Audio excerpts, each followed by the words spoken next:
If you've ever been frustrated with cooking for yourself or creating a nutrition plan, I hope this video is going to help you simplify your grocery shopping experience. And then we'll go through a few things that you can do to kind of put together some sort of a dish. The most important thing to understand is that most people who are healthcare experts, physicians, nutritionists, dietitians, health gurus, pretty much agree that there are several food groups from which, if you pick the right things, you're going to have a good outcome. And the less processed they are, the better it is. So I created this list that you can try out. Every time you go to the grocery store, you essentially refer back to this list. It's not a list of food items per se, it's really food categories.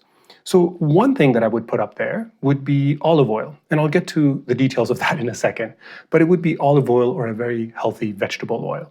The other one would be a starch. So a starch can be a protein, starch can be a root vegetable like carrots, or it could be potatoes, sweet potatoes, whatever you like. The next one is a whole grain. So whole grain and seeds are kind of close together. So it could be nuts, but it can be quinoa, it can be whole wheat flour, it can be barley. And the next category is lean protein. You can get a lean protein from beans, you can get a lean protein from fish, lean enough, chicken, and a good amount of other red meats, other proteins such as red meats. Of course, you don't want to overdo it on the saturated fat, especially if you're at risk for cardiovascular disease. And the last one I have here on the list would be fruits and vegetables. Now, you might say, come on, man, I already know this. But I actually would encourage you to go back to the basics every time you go to the grocery store and just write this list down. Okay, so I'm going to get my olive oil, or I prefer ghee, or I prefer some other, like a vegetable oil.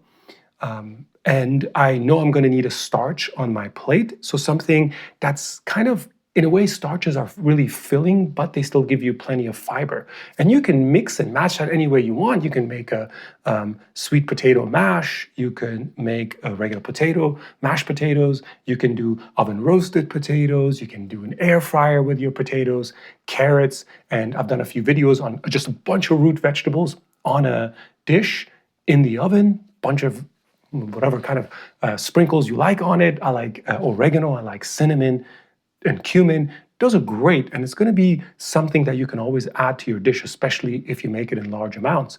When you go to the grocery store, your list also is going to say, okay, I need a grain, some sort of a grain. And of course, I don't consider white bread a grain. I understand the importance of having cheap, accessible, shelf-stable calories, but the problem with white grain, white flour or all-purpose flour is that it's overly processed. And unless you have very, very healthy metabolism, a good endocrine system, it's quite unlikely that you're going to be able to properly handle that.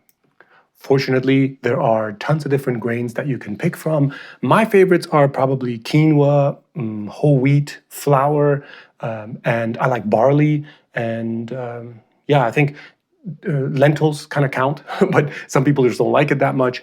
And then the next one on your list is some sort of a lean protein. Now, if you're a tofu person, do tofu. If you think that's overly processed, you can do tempeh. If you don't like the vegetable, like the plant matter, of course you can do fish, chicken, beef, always sustainably sourced, always lean, as lean as possible.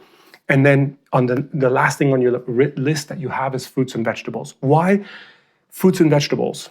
Obviously, it's obvious why fruits and vegetables, but why should you have something that broad on your list? Because when you go to the grocery store, you might find chicken that's cheaper, but you know it's probably going to go well with some asparagus. You might get some tofu and say, oh, I'm going to make a tofu scramble, so I'm going to get some tomatoes and I'm going to get some spinach. You want to have a broad category, but as long as you're grabbing something on that list, you're pretty good. Now, could you kind of like abuse that list in a way? Yes, I think you could. You could get a sausage, and you could get maybe butter instead of olive oil. Not that those things are bad, it's just that the ratios really matter. On a recent trip to a grocery store, I saw somebody who just had a bunch of grapes.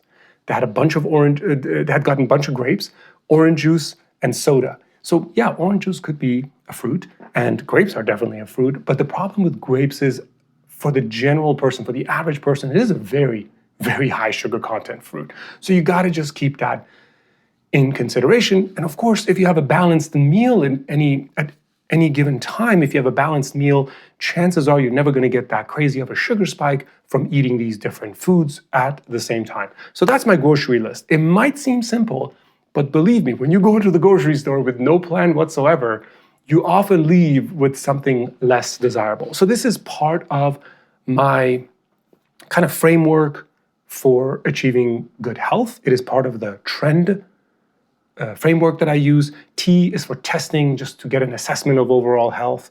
R is for the relationships that we have with others and we have with ourselves. E is for exercise. N is for nutrition. And D, I don't like the word detoxification, but it is sort of detaching, detoxing from all the stimulus around us to get some rest and recovery. Go to drashori.com if you're interested in working on your health with someone like myself. I'm a board-certified family medicine physician, but I'm a health coach at drashori.com. Reach out to me on my website. Take care.